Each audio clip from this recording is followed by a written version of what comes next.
there is so much trouble in the world. Excellencies, there is so much trouble in the world. Heads of government, there is so much trouble in the world. Heads of state, there is so much trouble in the world. And I say so because there is no simplicity in it. We get it. I come from a small island state that has high ambition, but that is not able to deliver on that high ambition because the global industrial strategy that we have has fault lines in it. Brothers and sisters,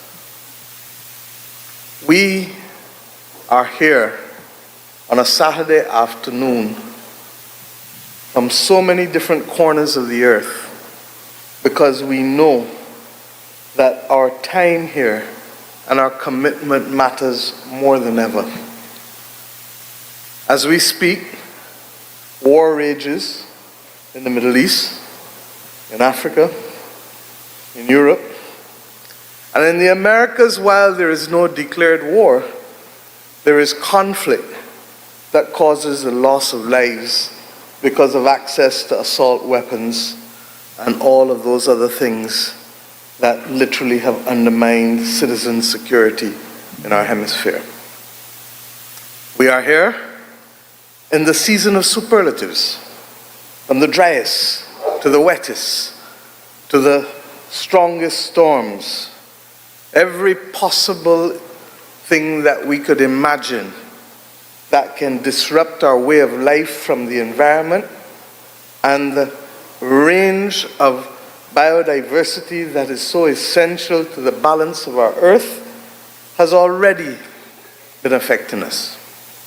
And we are here generations after countries declared independence with the intention of being able to deliver for their people the best life possible, but constrained, of course, by the absence of access to development opportunities, and most importantly of all, to the fuel, to the oxygen, to the financing that matches the needs of their people. I do not tire in saying that we cannot build schools and hospitals with 10 and 15-year money. And we're here because even though noises were made every decade for the last few decades that things ought to change, they continued in the same direction. Fueled by greed, fueled by inequity, fueled by marginalization, fueled by values reflected by human beings taking decisions, or as His Holiness would say to us, from literally the desensitization that comes, that allows us to take comfort in ignoring what we see and what we hear. I take comfort this evening from the fact that we are here. But we being here will only be a record or a footnote in history if our actions just end here. Yes, the conclusion of the Pact for the Future is the seminal treaty and theoretical point from which we want to take our action. But the truth is that that may become just simply another document in history if all that we have come to do is to secure a pact. We have now to ensure that we enlarge the people, the army, the believers, the doers, who are prepared to say that in the same way history can record successfully that slavery was wrong and needed to be abolished, in the same way that we can have history record successfully that women should have the right of agency over their vote and their body, in the same way that history can record successfully that the people who live in separate and apart systems in South Africa, or regrettably now as we see in the Middle East, that they should be freed from the bondages that allow others to determine what their destiny should be and to be able to secure it for themselves and the least capable among them.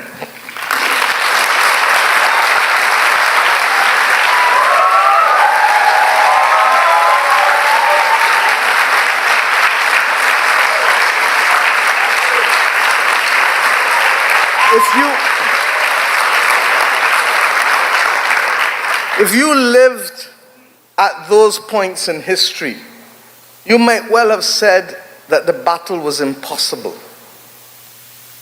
But we know enough to know, as President Mandela told us, it is not impossible if it can be done, or it is impossible until it is done. This world can change, but it needs our energy, our commitment. And in the same way, in electoral matters, we go out and find other people to help us proselytize and canvass. We must now go out and find ordinary citizens who are prepared to say that they're not wishing to be pawns anymore of others, and that the notion of two worlds, one for those who have, and the rest for those who are relegated to not have it. One for those who see people and feel people and understand their obligation to help, and others who are insensitive and do not, quite frankly, care or see those around them. If we doubted the power of the people, we only need to see where that power has made significant changes, even in this year that we live in. But what matters now is that there be coordinated action, and that we believe and that we sell and share with each other that there is a possibility for a win-win, that there is a possibility for us to have a green transition that can mitigate the damages that would otherwise come from the climate crisis, that there is the possibility for ensuring greater equitable access to artificial intelligence, and that the power of regulation can ensure that it be a force for good and not an instrument of oppression or recolonization of the earth. Our ability to access electric cars, or our ability to access batteries or photovoltaic panels, are constrained by those countries that have the dominant presence and can produce for themselves, but the global south remains at the mercy of the global north on these issues. But it isn't only in that. We heard Al Gore just now speak about the difference in the cost of capital to those of us in the global south. And I ask us, how many more people must speak before those of us who have the capacity to instruct our directors at the World Bank? I've chosen the language of Bob Marley this morning, not because I'm an apostle of Bob, as you probably have realized by now, but also because he reminds us of the day-to-day reality of our people and of our citizens. And we have come to Los Angeles hopeful that we're not just going to engage in speeches, or we're not just going to engage in platitudes, but we go home to make a difference to people at perhaps the most difficult time this world has seen in 100 years. We have 3 global crises, and any one is sufficient to bring us down. The climate crisis hurts from you here in California in fires, to us in the Caribbean through the heart attack of hurricanes, and the chronic NCDs of water crises and droughts, or floods, depending on where you go. We fight the pandemic. And even as we talk about the pandemic, we need to start to qualify it, because we fight the COVID pandemic without realizing that the slow onset pandemic of antimicrobial resistance is already upon us, being fueled further by how we farm, how we treat each other with the abuse of antibiotics, and how we literally allow those things to flow into our environment and contaminate our water system. And as if that was not enough, we now fight the prices of food and fuel and fertilizer, knowing full well that the only destination thereafter is going to be a debt crisis and an economic crisis if we do not intervene to break the slide. My friends, how much more evidence do we need? You see men sailing on their ego trip, blast off on their spaceship, million miles from reality. No care for you, no care for me. If I could have sung it, you would have joined me. But I don't need you to join me in the words of this song. I need you to join us in the chorus of action that our people need, not want. Our people need immediate intervention. 6-week crops and 12-week crops is what is going to feed our people. We need to be able to shield them from the price of fertilizer that is making their efforts almost impossible. We need equally to recognize, as you heard Prime Minister Brown and Prime Minister Davis say already this morning, that the debt crisis is already among many developing countries. We simply do not have the fiscal space to respond to crises not spawned by ourselves, but spawned by others. And we are facing a double jeopardy. Our countries were those from whom wealth was extracted in order to build the developed world. Our countries were left at independence with no compact, no money to finance basic rights of housing and healthcare and education. And when we fought to do it, now we find ourselves having those efforts crowded out, literally, by our inability to be able to face and find the money because we are using it to recover from climate crises, not of our own making. Where does the double jeopardy come? That it is the very industrial revolution that the blood, sweat, and tears of our ancestors financed that is now causing us not to be able to respond to the needs of our people in the most basic of ways that humanity requires. My friends, there is so much trouble in the world, and we think we've found a solution, but we want to tell people only about financing after the climate crisis. We need to be able to prepare before the crisis so we can reduce what we have to spend by 7 times. We need to recognize that adaptation has no private sector follower because there's no return on investment in adapting to the climate realities. That is the function of the state. And therefore, the international community is required in the justice of the moment to help us prevent loss of life and property for a crisis we didn't create. We need to reform the international financial institutions architecture. How can we have an international bank for reconstruction and development that does not reconstruct and develop in today's world? Where is the reconstruction from the climate crisis being financed? Where is the reconstruction from the pandemic being financed? The post-pandemic recovery? Where is the platform for middle-income countries that house 75% of the world's poor? But because they're middle income, we don't remember that. Where is the climate finance being targeted to, justifiably and fairly so, when the numbers show that only 15% of climate finance is going to the climate vulnerable countries? I've not come here just to use words. Let us be practical. We have a duty to solve a few problems. And I think that the format of this meeting needs to change if we are to be able to see real progress and not simply to be part of the problem. We need to talk with each other and not talk at each other as we are doing in set piece speeches. We need to engage and see how we can make a difference in a real way. We have migrants coming not because they choose to come, but because it is their last option. They don't choose to leave who they love and where they love willingly.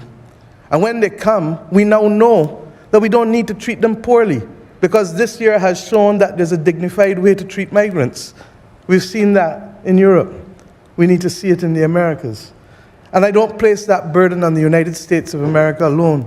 I place it on all of us, including my own country, because we cannot be part of the solution by simply talking from outside and not literally putting our shoulders to the plow.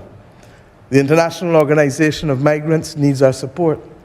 And we need to make sure that as we reform the Organization of American States, that instead of it seeking to become a political player, it needs to become a player that simply brings opportunity to our people in the Americas, from Alaska to Chile. And how does that come? If we did nothing else in the next decade in the OAS, but to allow our people to become bilingual and trilingual, people under 18 and adults, then we would change the economic possibilities of this hemisphere in ways that we can't even contemplate. We need to ensure that if we fight this climate crisis injustice, then we fight it not just as small island developing states and developing countries calling for fairness for our nations, but we provide that fairness to our people. And how do I mean? We have taken a decision in Barbados that there can be no award of any contracts for renewable energy without taking into account the bounty that must go to our people. And therefore, accordingly, this year I announced that every rooftop that is owned by anyone in Barbados will have the right to have placed on it, as of right, not a choice, not a right to apply, as of right, photovoltaic systems from 2.5 kilowatts to 5 to 10 to 20. Why? Because we don't own individually the wind, the sea, and the sun. It is the patrimony of the nation. And if we are to move our people out of poverty, then we must use the bounty that is afforded to us through renewable energy, good jobs, but also good investment, to allow our people to benefit. And we ask you to recognize that we must not only engage in platitudinous comments about what we can achieve with net zero. Net zero does not mean fossil fuel free. It means still that there will be 20% energy coming from fossil fuels. We know natural gas is that clean fuel. But as we do it, let us recognize that it is not possible to exclude those developing countries who have now the opportunity to finance their way to net zero simply because we want to keep the world in the construct of the old imperial order in which it is found. Whether it is a reform of the international financial institutions or whether it is moving ourselves into a new reality, we cannot continue to cement the inequalities of an old imperial order. And that is why I've come also to thank President Biden and Vice President Harris. For too long, there has been benign neglect. And the Partnership for the Americas, as well as the Climate Partnership Pact 2030, offers us a real possibility of hope. But it is up to each of us to keep and hold each other accountable. We are happy that coming out of yesterday, we made progress that we didn't see the day before. And we hope that tomorrow we will build on the subcommittees that will make a real difference on energy security, food security, and finance access that will mean that we can look our people in the face and say we have done right by you. We cannot achieve it overnight, but we are moving in the right direction. And we must also address the reality of exclusion, not only exclusion of individuals. Now, good people, I've always talked about Motley, the Prime Minister of Barbados. And there is one character I love about her, the character of always being bold and speaking the truth. Now, talking of a woman who should actually, I think, in her capacity, she's able to lead the whole of the Caribbean. Now, I'm not just talking because she speaks the truth, but we've seen the qualities she has. How many Caribbean prime ministers are there? So many. But who has always talked on behalf of the Caribbean on any stage? It is Motley. Now, Motley once talked about the division among the Caribbean leaders, and she actually said that this is the time the Caribbean leaders, the Caribbean people should actually unite and speak as one voice. And she actually talked something, and it is says, she said that when you go to Europe, they have actually one language they talk. They talk as one voice. That's why in Europe they have a president, like someone who heads the whole of Europe, someone who makes decisions for Europe. He meets with all the European leaders, then they come up with a consensus. Then they go ahead and speak in one voice. That's why we see Europe was able to conquer the world. And Motley said there is need for the Caribbean leaders to come together and form a caucus and maybe speak in one voice for the interest and for the benefit of the people of the Caribbean. Now, she went ahead in South Africa and she was talking about the good relationship that the Caribbean should actually have with Africa. Now, she actually said, and she actually talked about Nelson Mandela playing a big role in making sure that some other Caribbean countries got independence. And she talked about Marcus Garvey, who influenced most of our African leaders during his time, speaking truth to power. Now, brothers and sisters, I'm here to talk about the unity that should exist between black countries, black leaders, and the most countries that do not talk to each other. The countries that have enemies are black countries. Now, I'm here to understand that the Caribbean countries are not even in good terms with the others. Now, if you go to Jamaica, they are always not in good terms with the people from Trinidad. Did you know that? Now, they're all Caribbeans, they're all black people, but why the beef between the two? I'm here to understand why some Caribbean countries do not talk to the others. That's whatever Motley is speaking about. That's whatever she is talking about. We actually need people who can speak truth to power. We want leaders who can bring their people together and talk as one voice. This is why we've seen leaders in other parts of the world having to take up their troops to Haiti while we have the Caribbean community. Why is that possible? Does the Caribbean have armies who can help in the crisis happening in Haiti? That's whatever we want to see.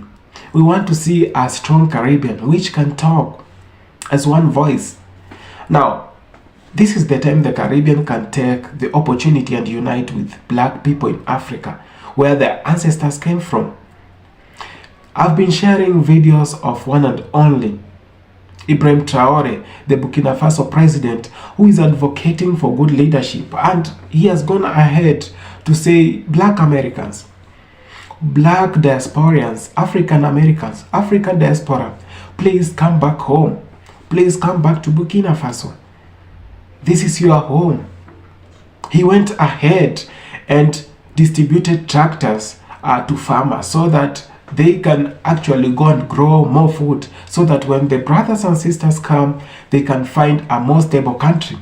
Is that called the International Bank for Reconstruction and Development only for the 20th century? At the IMF, which has been trying more than the World Bank? How many more countries must falter, particularly in a world that is now suffering the consequences of war and inflation, and countries therefore are unable to meet the challenges of finding the necessary resources to finance their way to net zero?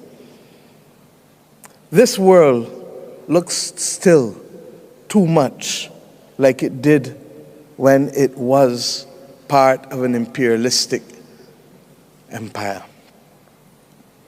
The global north borrows between interest rates of between 1% to 4%. the global south of 14%. And then we wonder why the just energy partnerships are not working. Similarly, we ask ourselves if countries that want to finance their way to net zero and want to do the right thing can't get the critical supplies, will they not have to rely again on natural gas as that clean bridge? This is the bald reality. And we have come here to ask us to open our minds to different possibilities. We believe that we have a plan. We believe that there is now suffering the consequences of war and inflation, and countries therefore are unable to meet the challenges of finding the necessary resources to finance their way to net zero. This world looks still too much like it did when it was part of an imperialistic empire. The global north borrows between interest rates of between 1% to 4%, the global south of 14%. And then we wonder why the just energy partnerships are not working. Similarly, we ask ourselves if countries that want to finance their way to net zero and want to do the right thing can't get the critical supplies, will they not have to rely again on natural gas as that clean bridge? This is the bald reality. And we have come here to ask us to open our minds to different possibilities. We believe that we have a plan. We believe that there can be the establishment of a climate mitigation trust that unlocks $5 trillion of private sector savings if we can summon the will to use the SDRs, 500 billion of SDRs, special drawing rights, in a way that unlocks the private sector capital. We believe that that requires a change in the attitude of Congress, because the agreement that establishes the International Monetary Fund requires 85% to change that agreement. And if the United States government has 17% of the quota, then it can't be done, Mr. Gore, without your Congress. Similarly, we accept that there was and must be. I'm here to understand why we don't have a direct ticket flight from Africa to the Caribbean. It is so bad. This is the time the Caribbean government should unite with African government and come up with a flight that can connect directly from Africa, from Ghana, from Nigeria, from Burkina Faso to Jamaica, from Kenya to Jamaica. You don't have to go through Canada, or you don't have to go through the US to go to our brothers, to see our brothers and sisters. This is why it is easy for them to regulate the flights that go in and out of Jamaica or the Caribbean. This is the time we should speak truth to power. This is the time someone like Motley should be enabled so that she can go ahead and spread the good news about the unity that should exist between the Caribbean countries. She has always spoken for the people of Jamaica, Trinidad, Tobago, Haiti, go ahead, St. Kitts, and all these countries. We've seen her when she was given a chance to speak at the International Climate Summit. She actually spoke for the people of the Caribbean with power. Actually, her speech was one of the best. And she said, do you know what? France, Europe, and the US should stop blaming Jamaica, the Caribbean countries, and African countries for the climate crisis that we are experiencing. It's because of their bad policies. It's because of the industrial revolutions in those countries and in those continents that the world is suffering climatic changes at the moment. We are suffering global warming just because of Germany, France, Japan, US. But where does the blame go to? We've seen them launching nuclear missiles day in, day out, which actually affect the climatic patterns around the world. But who talks about that? They only talk about the bad state of cars in Africa, of which they use then the second-hand cars. They dump them to Africa. They dump them to the Caribbean. So after all that happened, after all that dumping happened, they want to blame Africa, they want to blame the Caribbean. And I'm so happy we have someone like Motley, who has actually come out and spoken the truth at every point she has gotten the chance to. There is an interview that she did and it went viral when a journalist tried, an American journalist tried actually to say how corrupt the Caribbean is and African countries. And Motley was to ask. Motley was shocked because every time an interview is done with an African leader or a Caribbean leader or a black leader generally, the first question is corruption. That's whatever they always think of us. I know there is corruption in our countries, but this corruption exists because of their systems that they are trying to impose on our countries. We have puppet leaders. Their puppet leaders are the front line in corruption. The last time I checked, the US is as corrupt as African countries, as the Caribbean countries, but their corruption is very sanitized. They go ahead and sanitize their corruption in the media. Then they try painting Africa and black countries as Sodom and Gomorrah, as hell. And the last time I checked, they were telling their population not to travel to the Caribbean, more specifically Jamaica and Bahamas, because of insecurity problems. But go check well, where are mass killings happening in the world? The biggest number of mass killings are happening in the US. Now, we should be fair. We should stand to be factual with whatever we say as black countries and as black leaders and as the systems of the world, because they are always against us. We should rise. We have to fight the climatic changes, the global warming, for the better lives of our people and of the generations that are there to come. And us, however much we are going to do that, we should always remember to speak truth to power. There is need for black countries to unite. There is need for black countries to speak in one voice. When we speak in one voice, it will be so difficult for them to rule and divide us, for them to have puppets in our own countries.